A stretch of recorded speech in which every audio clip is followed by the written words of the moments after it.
Welcome back to our channel respect education.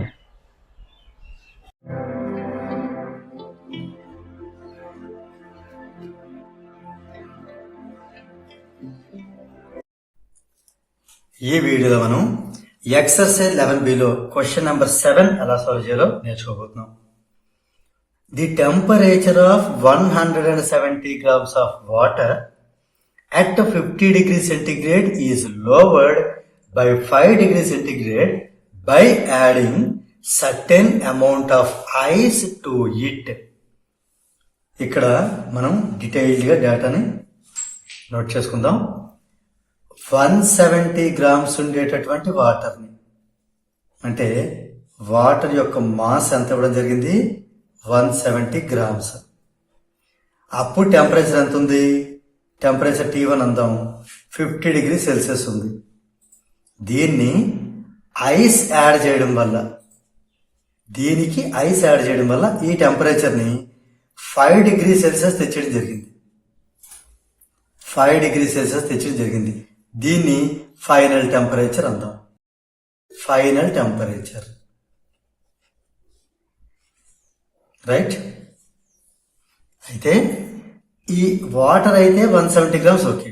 మరి ఎంత ice add చేసాం, by adding certain amount of ice, అదే మనం ఫైండ్ అవుట్ చేయాలి.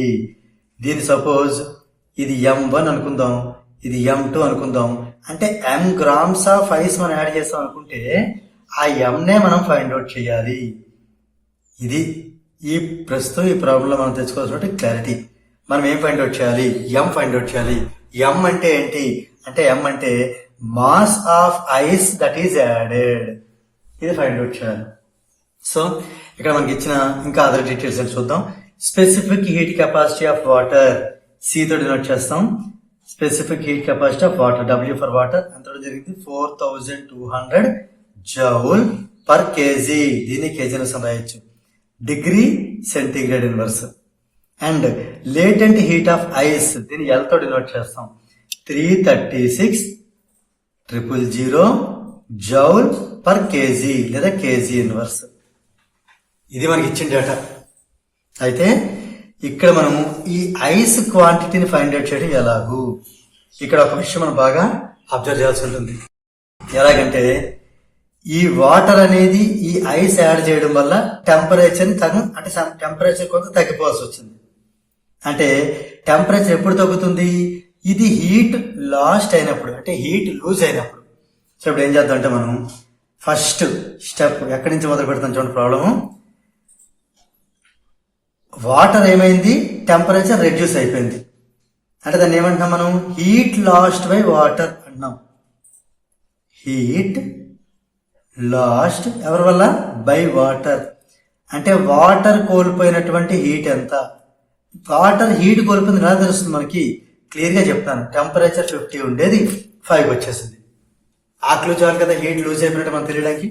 సో హీట్ లాస్ట్ అయిపోయింది అంటే ఎలా చెప్తాం మనం, there is a temperature difference. Temperature difference ఉంది, 50 ఉండేది 5 అయిపోయింది, అంటే 45 degrees సెంటీగ్రేడ్ వచ్చింది. ఎప్పుడైతే టెంపరేచర్ డిఫరెన్స్ ఉందో ఆ కేసులో హీట్ ఎంత అంటే MC delta T. Clear, okay. ఇక్కడ M అంటే mass of the water, nothing but M1 అనుకున్నా, 170 ఇంటూ C అంటే 4200 joule per KG inverse, degree centigrade inverse. అంటే 4200, ఇక్కడ కేజీ ఇన్వర్స్ ఉంది కాబట్టి ఈ గ్రామ్స్ నేను బై 1000 చేసి కేజీలో కన్వర్ట్ చేసుకుంటాను. ఇంకొకసారి చెప్తున్నాను, ఇక్కడ స్పెసిఫిక్ హీట్ కెపాసిటీలో కేజీ ఉంది కాబట్టి 170 grams బై 1000 చేసి కేజీలో కన్వర్ట్ చేసుకున్నాను, right. Into delta T, delta T అంటే 45. ఇందులో 1 2 3 3 zeros, 1 2 3 3 zeros క్యాన్సిల్ అయిపోతాయి. ఇప్పుడు మనం మిగిలింది ఏంటి, 17 into 42 into 45. 17 into 42 చేస్తే 17 2s are 34, ఇంకా 3 ఉంటుంది. 17 4s are 68 plus 3 71, 714 into 45 చేద్దాం. చేస్తే 45 4s are 180, ఇంకా 18 is there. 45 1s are 45 plus 18 63, ఇంకా 6 is there. 45 7s are 315. Plus 6 321 ఎంత వచ్చింది? హీట్ కాబట్టి ఇది జూల్లో ఉంటుంది. ఇది హీట్ లాస్ట్ బై వాటర్. ఇది ఇలా ఉంచండి. ఇప్పుడు ప్రిన్సిపల్ ఆఫ్ క్యాలరీమెట్రీ ఏం చెప్తుంది? వాటర్ ఎంతైతే హీట్ లూజ్ అయిందో ఐస్ అంతే హీట్ గెయిన్ అవుతుంది. క్లియర్? అంటే మనం ఏం ఫైండ్ అవుట్ చేయాలి? హీట్ గెయిన్డ్ బై ఐస్ మనం ఫైండ్ అవుట్ చేయాలి. ఇక్కడ అబ్జర్వ్ చేయండి. ఐస్ కి ఇనీషియల్ టెంపరేచర్ ఎంత? Right, 0 degree centigrade. ఇది మన ఫైనల్ టెంపరేచర్. ఈ క్వశ్చన్ లో ఫైనల్ టెంపరేచర్ ఎంత జరిగింది? ఫైనల్ గా వాటర్ అట్ 5 డిగ్రీ సెంటిగ్రేడ్. క్లియరా? అయితే ఇక్కడ మన అబ్జర్వ్ చేసిన ఏంటంటే ఐస్ అనేది డైరెక్ట్ గా 0 నుంచి 5కి వెళ్ళిపోతుందా? కాదు. ఇక్కడ 2 స్టెప్స్ జరుగుతాయి. చూడండి, స్టెప్ 1 ఏం జరుగుతుంది? స్టెప్ 1 లో ఏం జరుగుతుందంటే ఐస్ అనేది 0 డిగ్రీ సెంటిగ్రేడ్ నుంచి వాటర్ 0 డిగ్రీ సెంటిగ్రేడ్ గా ముందు కన్వర్ట్ అవుతుంది. ఇది స్టెప్ 1 లో జరిగేది. స్టెప్ 2 లో ఏం జరుగుతుంది? స్టెప్ 2 లో ఏం జరుగుతుంది? ఈ 0 degree Celsius water heat gain చేసి హీట్ తీసుకుని అప్పుడు అది 5 డిగ్రీ సెంటిగ్రేడ్ గా రైజ్ అవుతుంది. అంటే 2 స్టెప్స్. క్లియరా? ఓకేనా? ఇక్కడ మనకి 2 స్టెప్స్ ఉన్నాయి.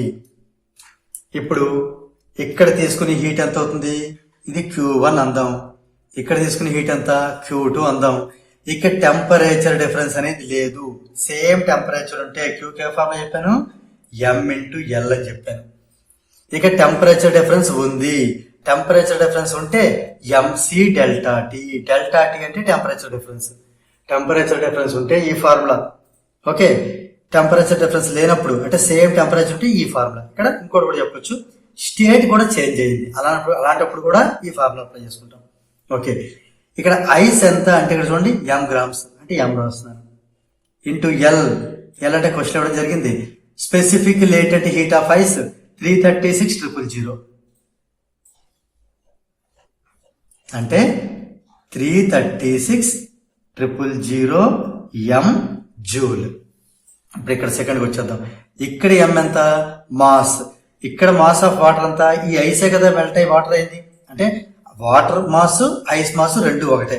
ఐస్ మాస్ ఎలాగో మనకు తెలియదు, M అనుకున్నాం అంటే అదే వాటర్ మాస్ అవుతుంది. M ఇంటూ C అంటే specific heat capacity of water ఎంత? 4200 ఇంటూ టెంపరేచర్ డిఫరెన్స్ 5 - 0 5. 5 ఇంటూ 42 210. తర్వాత ఈ 00 M. ఇది Q2. క్లియరా? కొంచెం పైకి మూవ్ చేద్దాం. రైట్, ఇప్పుడు చెప్పండి ఇక్కడ. ఇప్పుడు హీట్ గెయిన్ ఎంత?